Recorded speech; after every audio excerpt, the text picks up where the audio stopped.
Thank you guys for hanging around. I'm sorry it took us a little bit longer than usual, but today was a special day for us. We're saying potentially goodbye to an unbelievable group of young men, and certainly um, we we are saying goodbye to the all-time leader in games played, Shelby Adams, who I think is Mr. Bobcat here, and then certainly a crowd favorite in Isaiah Smalls for sure.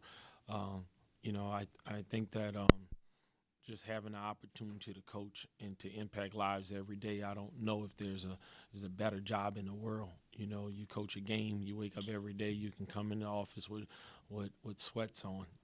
So. But I will say this: there's only 30 something of these, so I probably do this what you guys see about 10% of the time, and it's what we do with the other 90 that makes the most of the difference. And I thought that coming out of halftime, we reminded those guys of the 90, and not get so caught up on it being senior night and this is the end and all of that, and caught up in the emotions of it. So I'm proud of these guys for locking in and for not getting caught up in everything that comes along with the moment, and taking care of business today. Coach, you mentioned you had some seniors potentially. This was their last game. For the players who do still have some eligibility left, has that decision been made for them yet? No, it hasn't. I'm not really even concerned about it. That's really not how I go about my day.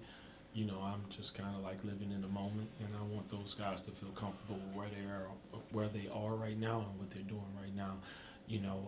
I think it's a great thing that they have the option to come back due to COVID, but it's also can be a huge distraction.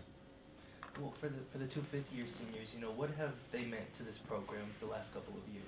Yeah, I mean anybody that's talked to me about Shelby knows, so I'll come back to him. But Isaiah, I mean he picked up right where Peacock left off. Some people don't know too much about Alex Peacock, but Isaiah is Peacock 2.0. So he's a really good player. I think he's grown tremendously since he's been here. He's a kid from New Jersey was just trying to find his way. Play a lot of posts in JUCO and came here and diversified his game. I mean, he's been a joy. He's been a crowd favorite because he always has a smile on his face, and he just does things to kind of get people out of their seats. Shelby, if I had one, I would want him to be just like him. I don't have any kids, but if I had one, it would be like that. He just does it right. And I'm not talking about basketball. It's just a right kind of person. When my days are numbered here, I want somebody to say, you know what, Coach was probably one of the best people that I ever met. And I'll be fine with that. I don't care. They don't have to say my record. I don't even know my record, to be honest with you. It does not concern me. But, the record that I want to keep is be a consistent, good person, and that's what Shelby is. Coach, what is today? After today, you guys have two regular season games left. They're both on the road. Just if you could just speak to what this week means for this program. A chance to chance to clinch the regular season title if you can get a couple of tough wins in a row. Yeah, I mean, it'll be huge, back to back, for our guys, the guys that did not experience it last year that actually walked onto the field with us. Um, as we received our rings early in this year, they were looking around like, man, it would be cool to get one of those. So now just understanding how close they are to doing that. I think one of the most special moments is, at the end of the game, just recognizing Dr. Trout. I think that'll stick with me for a long time. And, she's like her and Dr. Tice, the first people to really believe in me. Sure. I mean, truth be told, 9 years ago I was teaching middle school in Cy-Fair ISD, and I'm the head coach of Texas State right now. I mean, just put that in perspective. Whenever you have a situation where you have a couple of games left and they're both on the road and against really good teams, how much comfort does it give the head coach knowing that you're going into these two games with a very experienced team? We talked about 5, 6, 7 guys that are at least the senior age and some fifth year senior. Yeah, it's good that we've been there, done that. When you can say that, you got guys that have kind of been through it all and seen most of it. So certainly, these are two really good teams playing well coached teams. But I wouldn't want to be with any other group of guys. I think I got a good group, guys that can make shots, guys that can defend, guys that can get to the bucket, and that guys that knows what it is to win on the road. I think since over the last few years, we've had one of the best road records in this conference. So I'm confident that we can go in and steal a couple on the road because we're going to need to. How much motivation does it give you to, to be able to clinch this conference and actually celebrate with your team on the court instead of having to sit in a car and those guys dogpiling your car? See me still weighing this thing. Right. Yeah. So yeah, that was a tough one right there. That was pretty emotional, but I was happy for them. And it's the reason why I do it. It's for them. I mean, I got 3 Coach of the Year trophies, and they're all still in the box. Mm-hmm. This is not for me. This is for those guys. So I want them to experience the things that they're gonna be able to tell their kids and their grandkids about. As far as today's game, things you guys kind of went cold there at the end of the first half.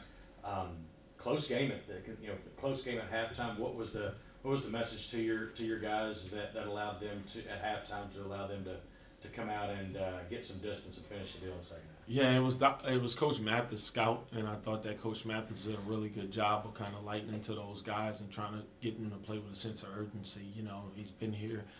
He's missed. He was a guy that's won a championship in this place, so he knows what it takes to close out something and put things in perspective for him. The other thing that we did, man, we wanted to turn the pressure up defensively a little bit, and then we allowed our guys to switch more. They were running us around a lot, and then at the end, just taking advantage of tired legs. So we started switching a little bit and saying, hey, when they do drive, just collapse off to the paint. And then we were able to get them in foul trouble early and not get caught up in all of the physical play and getting emotional about the physical play. Coach, it seems like Caleb Asbury got beat up pretty good in today's game, but he kept going back on the floor. Where is he at right now? Yeah, I haven't talked with Matty yet about it, but I'm going to assume he got a nice little lip going right now. But basketball is a physical sport, and he's a tough guy. He got a little limp in the lip, so we got a couple. We got a few hours to kind of get him back. But it's going to be a high level management week this week because we play a day early. So I think we got Monday. We got a Tuesday departure and a Wednesday game, so everything's a little sped up. So we'll make sure that he's fine and ready to go. How do you think y'all will handle that, playing a day earlier than normal? Well, it's all about adjusting. Last year our motto was the team that's able to make the adjustments, they're going to be the ones that's there at the end. So, but that's when you have a older, resilient group that's been through it. If we can kind of be mature about it, I think we'll be fine. Coach, you mentioned your road record. At home at Strahan, I think you've only lost 2-3 games as a head coach. I know there's a lot of emotion today that you spoke on, but can you maybe talk on the good emotion that comes with playing at home? Yeah, you're feeding off the crowd. It's good to see people with smiling faces. You see these guys see their professors. Their parents and loved ones come up, nieces and nephews. So it's always good. But I think the level of excitement for something that you do, I don't know if there's anything better than somebody being a champion for you. And that's why I appreciate Dr. Trout, because she gave me this opportunity. And, to see her and her husband sitting aside and Miss Mary Ann, I just think to myself, I won't probably see that too much next year. So I wanted to make sure we appreciated it. And then I think last senior day, I think Quentin was the only guy that didn't end up back in the building. This is your first class really going out the door, kind of. How do you feel about that? Yeah, Alonzo Sule as well. Yeah, Certainly we miss Sule and Q. We still talk to those guys, So both of those guys are great young men, and they left here with their diploma. It's going to be tough, man, but that's what it is, So we're excited about the recruiting class we got coming in, and those guys are going to come back. Not sure if you guys saw Darius Duncan out there. Once a Bobcat, always a Bobcat. So, I won't be surprised if Isaiah probably settles down somewhere around this area, maybe, in a few years or whatnot. But yeah, it's special, you know, to understand that not only that you've had an opportunity to impact these lives, but also that a community has, and that they're drawn to it, and this is a place that they can call home. Yeah, Coach, you talk so highly about this team, especially the seniors. What is something that you've learned about yourself while coaching them? Yeah, I just think I've learned how to kind of manage things, you know, and what I mean by that is like sometimes when they don't get it, you know, I want to force it, and I think that with this particular group, not like last year's seniors, like if you force it to Alonzo Sule and Quentin Scott, that group, they were just going to take it. This group, if you force it, sometimes you get the adverse, like they don't really accept it as much. So what I tend to do is I try to let them know that I believe in them, and that not only will I lead, I'm willing to follow. If you continue to build my trust. So you know, I mean, you guys see if they call a play, okay, you want to do that, you know. So I try to give them a little bit more rope. You know, certainly I want Caleb to stop getting technical fouls, but it's, you know, it's just a different group, you know. So the personalities of these young men, you just got to kind of find a way how to manage. Well, yeah, guys, you know, it's senior night. Shelby and Mason, you know, potentially your last home game here. Tell us kind of what you're feeling right now after the win. Just blessed to be able to say my last game here was a dub, so that's always a good thing. And, you know, just a lot of mixed emotions, but I'm happy we came out and won the game for sure. Yeah, no, for sure, just a lot of emotions right now.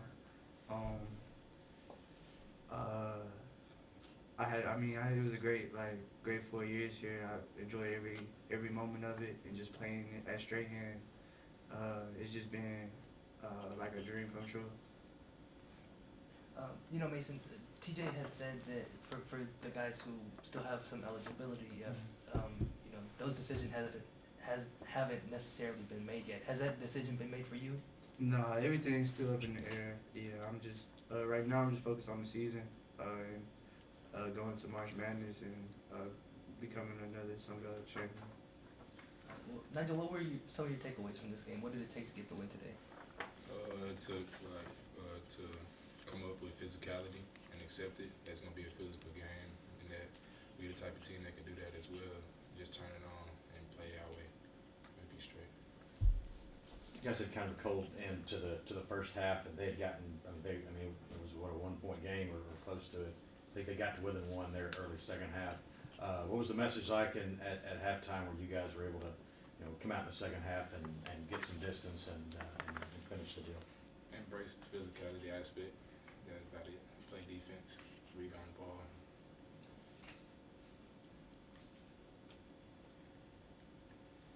ball. In that second half, Shelby, what were some of the things that y'all were able to do to kind of pull away after they had narrowed it down to a point? Just having high energy. I feel like it was kind of flat towards the end of that second half. So just picking up our energy, you know, making some noise. Because, you know, y'all might not know this, but a lot of times in the arena it can get cold. So we would be freezing.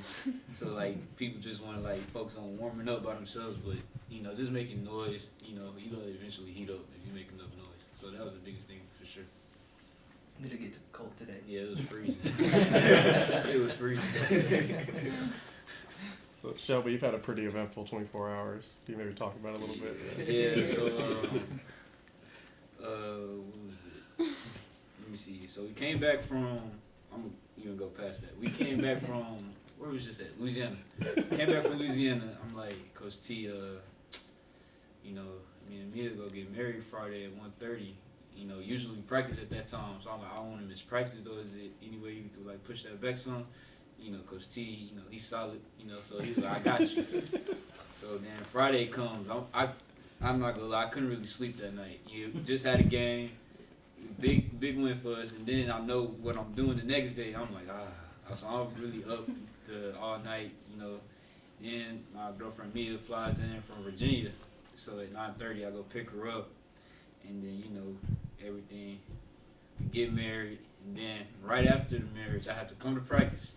So it's not your, I guess your, you know, your normal routine, but you know it's the life of the student athlete. But we go for sure celebrate tonight. We got an off day tomorrow, so we good.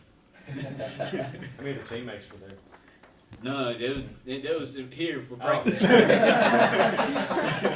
why they was like, "Dang, you got married." I kind of didn't want to tell nobody. You know what I'm saying? I want to wait till she come back from Virginia. We got a huge ceremony then. I was gonna just surprise them.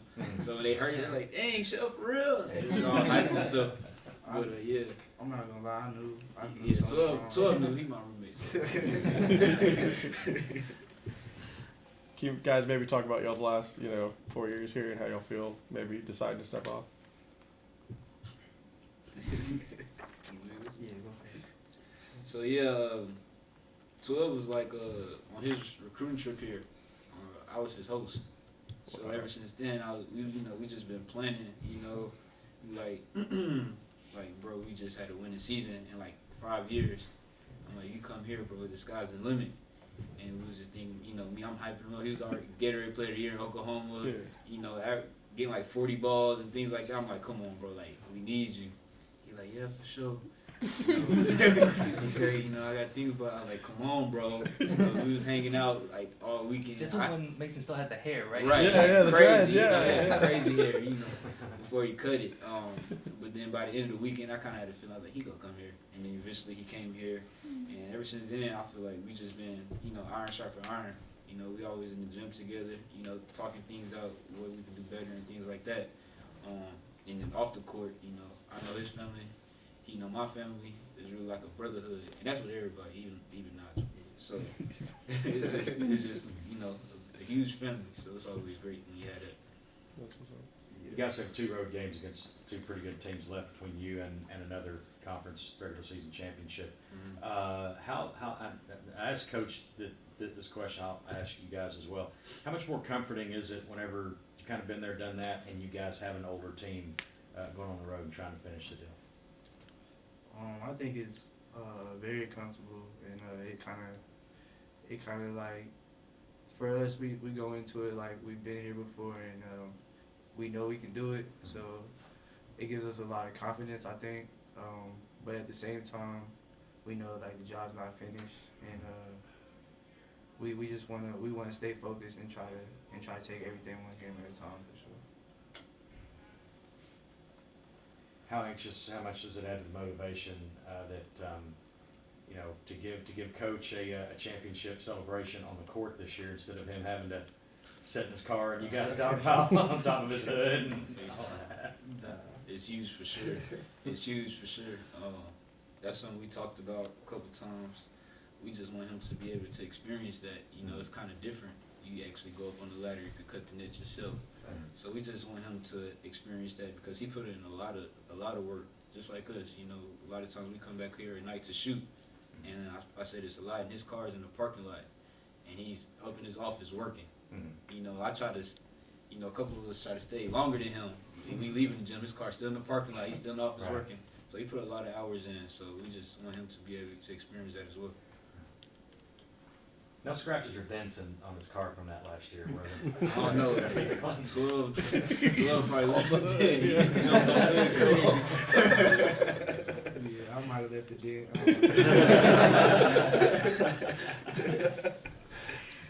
there. Yeah, last one, Nigel. We don't want to leave you out. I guess in the last 2 years, man, you've been here. You probably only lost maybe 2 games, 3 games at home. I asked Coach T did the same thing. Kind of the emotion of playing in Strahan. Some things maybe want to talk about this season. Well, now that we got more fans back, it's way more exciting. I say that, and when the fans are hyped, it's like more energy on the court. So I like that aspect of it, and I feel like that's big on the home games because like sometimes we get cold, like he said, we get cold, and somebody make a play, the fans get loud, and that just turn everybody up, and we